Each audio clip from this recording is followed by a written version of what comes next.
of Advocare. Keith is also very much involved in prison reform, and he's going to give you a little bit more information about what he does and how you can help. All right. Hi. Before Keith comes, you need to know this. Keith doesn't, he's modest about what he does. But these bills, that packet that you have there, it came Keith DeBazio. Okay? So y'all really need to give him the props. And those who's out here with prison concern, this is the person that you now need to give it up for and listen carefully for what he's about to tell you and ask you to do. Okay, thank you. All right. All right. Thank you very much. It's kind of appropriate that all the sirens were going off as I came up, since not only do I head an organization that works on criminal justice reform and believes in using criminal justice reform to increase public safety, reduce crime, and actually promote economic growth that we keep talking about around this country but aren't doing. And I'm also a former offender, somebody who has gone through it and come out and done something about it. So it was kind of appropriate to hear sirens as I came up.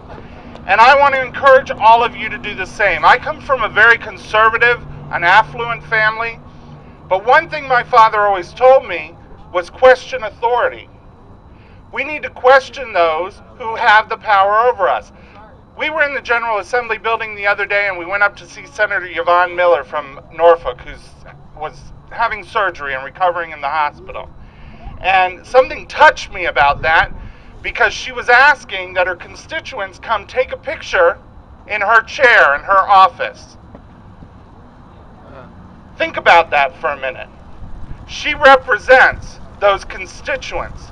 How apropos to have them sit in her chair, because that's what she's there to do, is sit in that chair for each and every one of you.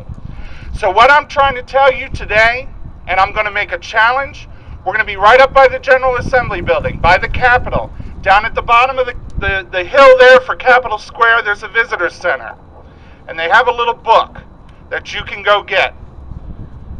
Virginia Capitol Connections. It lists all of the legislators. It lists their office number here, their email, their office number at home, and they have fax numbers. The faxes for the Senate offices.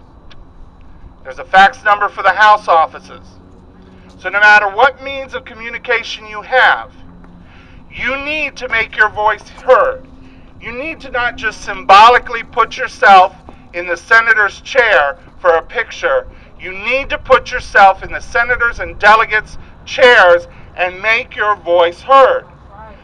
We can march here today. It's important to get the people to see us, but it's also important to make your voice heard. I've been told by legislators that if they have 6 constituents in their district, call them up about the same thing and tell them they need to do something. That means they really need to do something. Because the rest of the people they're listening to are people like me, not in their district.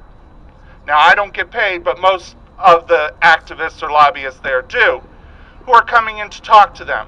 But when they hear from 6 of you, it makes a difference. So as we talk about the community restoration campaign, which I hope you get involved in, when we talk about the economics, we marched out here before, I don't know if it was last year or the year before, talking about the job cuts. Why are we cutting jobs? I've got $1 billion worth of Supermax prisons that George Allen helped us construct, took the money out of your pocket to build, and we have 200 and something Supermax prisoners where we have 1,200 beds per prison. One of them's not even classified as a Supermax anymore. We did it as a political campaign. There was no reason. We have Grace in prison. We have folks here from Southwest Virginia. Grace in prison. We're paying $700,000 a year to pay off those bonds and support this prison that isn't open, that doesn't have prisoners in it. But it was a campaign. Okay? We've got to stop it. We've got to get out there. I challenge you each to get this book, make a phone call today, and tell them what you support. Make your voice heard. No justice, no peace. No justice, no peace.